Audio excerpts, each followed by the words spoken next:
કે પહેલું અપમાન આપણું પરસોત્તમ રૂપાલાએ કર્યું, તોય આપણે પકડી રાખ્યું ભાજપ, અને પછી બીજું અપમાન ભાજપ પાર્ટીએ કર્યું, અને તમને બતાવી કે તમારી ક્ષત્રિય સમાજની વેલ્યુ શું છે.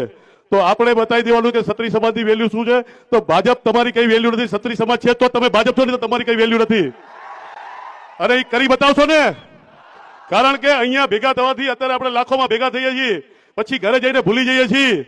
તો એ ઘરે જઈને ભૂલવાનું નથી, 5 દી રજા મૂકી દો, કામ ધંધો મૂકીને, તો જ રિઝલ્ટ મળશે. અને આ કાળી સાલ મેં જયારે આપણે આ મહાકાલની પ્રસાદી છે, કાળી સાલ મેં જયારે અહીંયા આણંદમાં ખરેખર ખંભે નાખી હતી, કદાચ ખ્યાલ હોય તો રામનવમી વખતે અહીંયા આવ્યો હતો આણંદ પ્રોગ્રામમાં, અને ત્યારે કેસરી પટ્ટો ઉતારીને જયારે પરસોત્તમ રૂપાલાએ ફોર્મ ભર્યું ત્યારથી મેં આ કાળી સાલ ખંભે નાખી અને કીધું કે હવે આપણા માટે ક્ષત્રિય સમાજ માટે કાળો દિવસ છે. એટલે રોજ આપણને દુશ્મની યાદ આવે કે કાળો ખંભે નાખું ને એટલે મને ખબર પડે કે આપણી દુશ્મની શું છે.